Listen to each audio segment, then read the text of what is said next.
Hey everybody, welcome back to my channel. This is Abby with Abby Reviews. This is going to be my review for AJ and the Queen, Season 1, Episode 3, Columbus. Okay, so I felt like this was like a filler episode. Like I felt like even though the story progressed a smidge, I really feel like we didn't get that much in this episode. So, we pick up where we left off, where they have crashed into the parking lot, into the back of someone. The little ditzy broad who backed into them, she was like, "Oh my God, this is like my fourth accident." And baby girl, who's always thinking about the money, said, give us 500 and we'll forget this ever happened." And she was like, "All I got is 200." She's like, "Okay, we'll take 200 and the weed in your purse." And Ruby is freaking out. Robert, Ruby, RuPaul, y'all know who I'm talking about, is freaking out, talking about some, oh my God, he's going to come out in a second. He's going to see us, Blaza Bloom. And of course, just as old girl is digging in her purse to give them the weed, Robert looks over his shoulder and sees old boy come out the restaurant. And he's like, oh my God, the dude's like, oh my God, it's him. Ruby is like, oh, Robert is like, oh my God, it's him. He's like, okay, we got a floor. We got to go. And so he takes off driving, and the guy boyfriend goes to get in the car with the one-eyed broad, and realizes that he has two flat tires because baby girl flattened both his tires on their way to the van to begin with. So I'm trying to do this quickly so I can take these lashes off because they are giving me fits.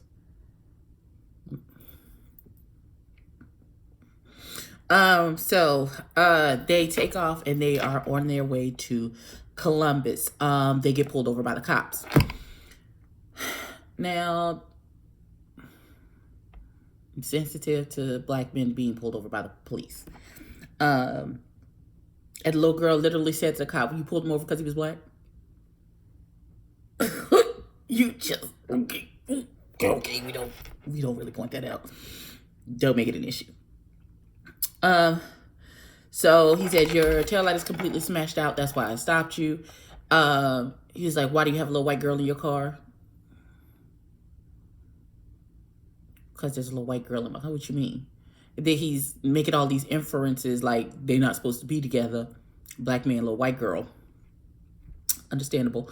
So he's saying to her, "Honey, if you're in trouble, you can tell me." And she's like, "Fuck you. What the fuck? No."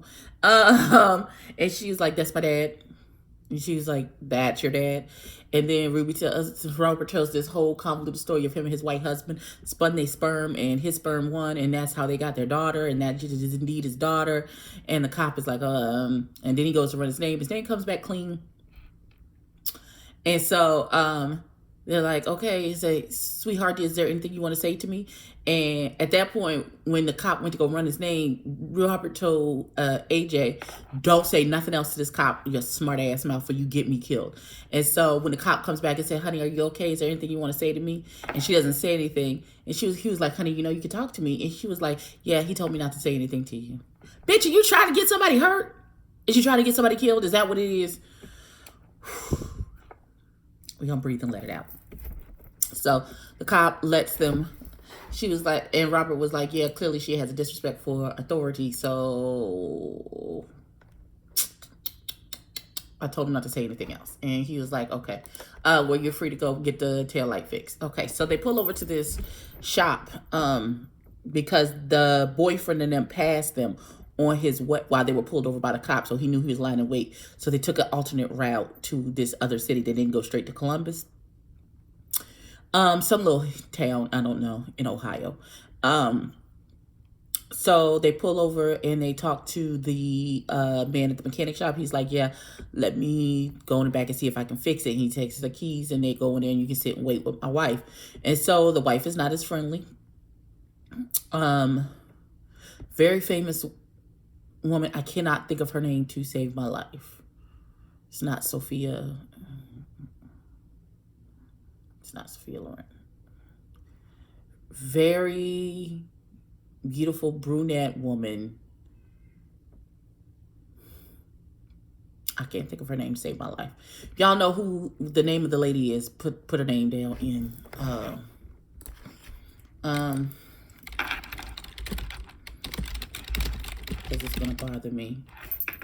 Queen. Episode 3. I know this woman's name.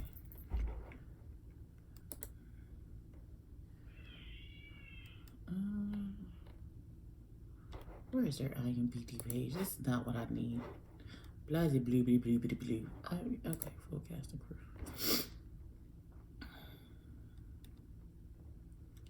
Cast.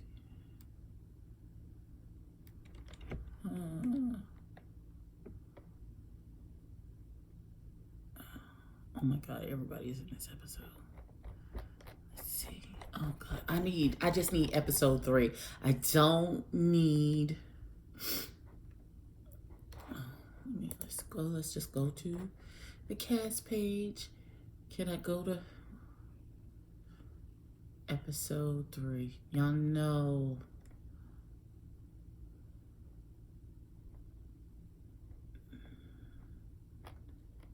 Oh, God. This is gonna vex my spirit until I figure it out. Episode guide. Let's go to the episode guide. Okay, let's go here.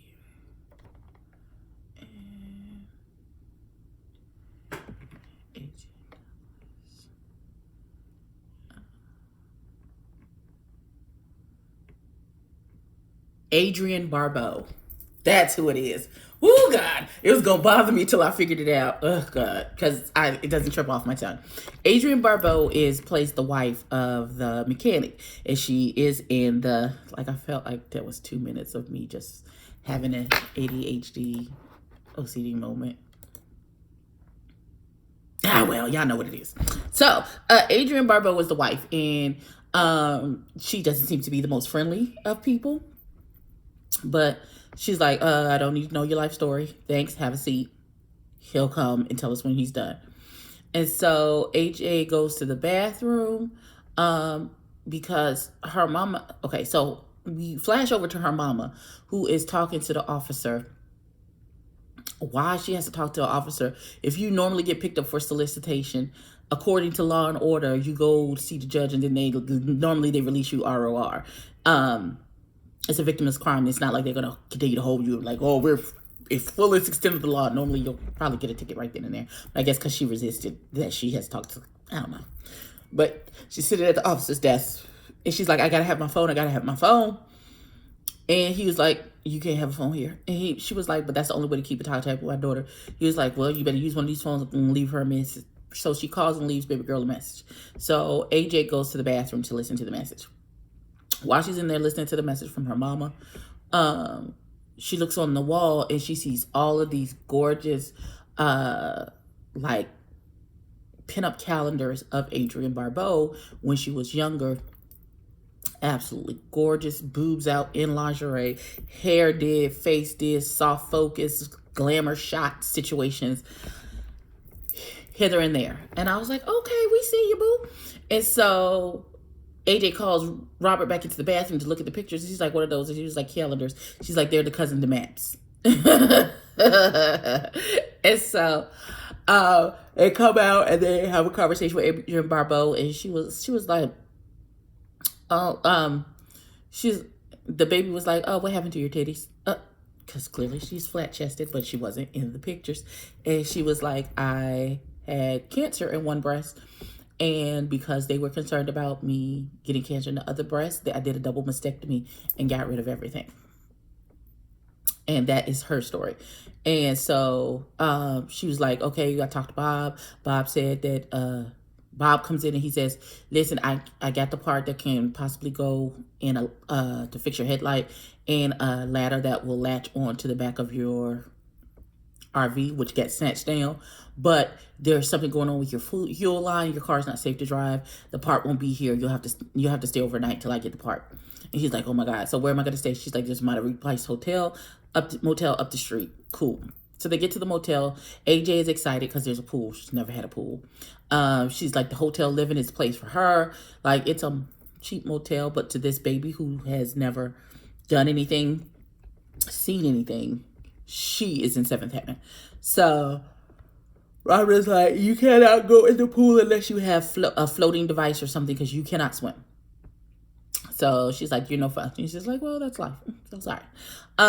So then for some odd reason, Ruby gets dressed all in geesh, and I guess they heard of a wet t-shirt contest that was going on at a bar. And so she get her fake boobs out. And they have a whole discussion about the boobages. And then she tell her, stay here. I'm going to go win this wet t-shirt contest to get some extra money. So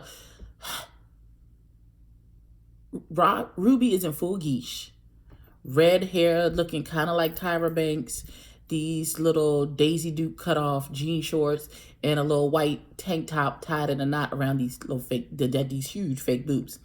And so the bushes start shaking as she's walking down the street. And she's like, what the fuck is that? She's like, come, I hope you know that I'm packing. And she was like, and the voice said, no, you're not. And it's AJ, who of course followed her. And she was like, what? She's like, I can't let nothing happen to you.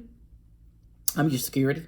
And so she was like, nothing's going to happen to me out. He's like, people are crazy. We're in the middle of the woods in Ohio. You're dressed full geesh. Of course, something could happen to you.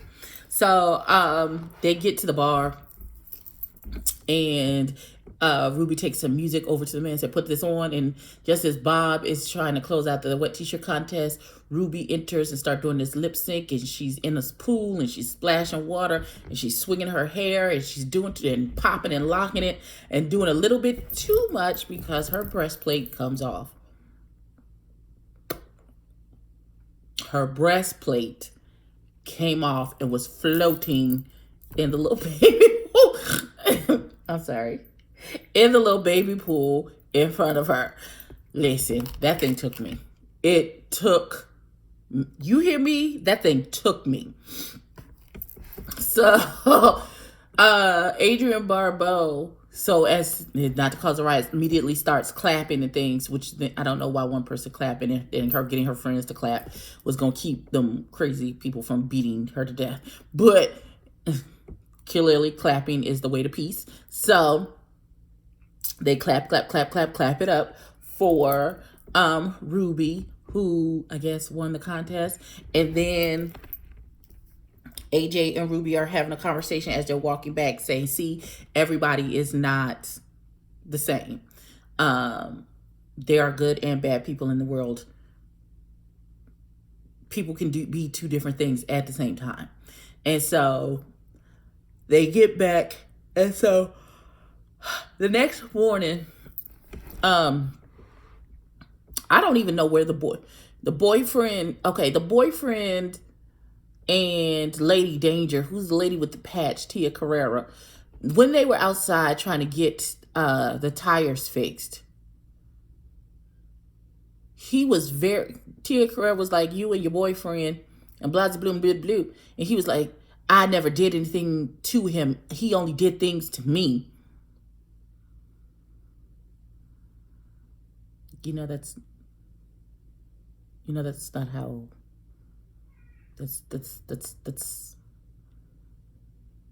how, that's not how it works.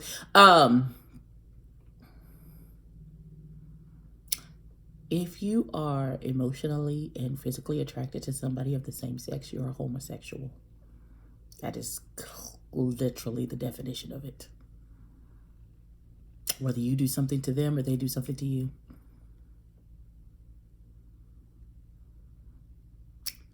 Webster's Dictionary. But continue to live in your delusion. Do you, boo? He is really trying to fight it. I have the horrifying feeling that he's going to realize that he was actually in love with Robert the whole time at the end, and they're going to live happily ever after. I hope the hell I am wrong. But it seems like this journey is self-discovery is supposed to be for everybody, including this fool who stole her money in the first place. That's how I feel it's going, and I don't know how I feel about that. I don't. All right, so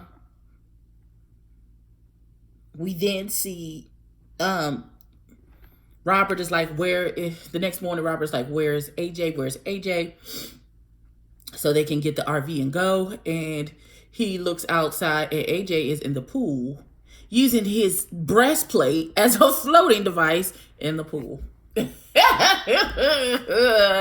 Okay. That's how I use mine, so I understand. But yeah, and he was like, "Enjoy, you enjoy yourself." She was like, "This is the best thing ever." So they get to back to the shop, and they offer the breastplate to Adrienne Barbeau, and she was like, "No, I'm good. I don't need them. They don't define me as a woman. The only person who missed my boobs is Bob, her husband." And so they leave the boobs with Bob as a parting gift for fixing the van. And that's how that episode ended. I can't wait to see the next episode. I think, what's today? Today's Tuesday. I'm going to watch it tonight, and then I'll post my review of episode 4 tomorrow. I'm trying to keep on track with these 2 a week. I'm trying to be very disciplined without watching the next episode, because Netflix will get you. And next thing you know, you 6 episodes. That's how I did The Circle. I was only going to watch 1 episode and try and do a review like El Teddy. But I got caught up, and I ended up watching the whole season. I know who won and everything. So please like, comment, and subscribe. Tell me, what was your favorite part of this episode? Are you watching the series? Have you binge watched the whole thing? No spoilers. This is a no spoiler review for the season. We're going episode by episode. So if you have binge watched this whole episode, please don't give us any spoilers. Please like, comment, and subscribe. Tell a friend to tell a friend. And I will catch you in the next one. Peace.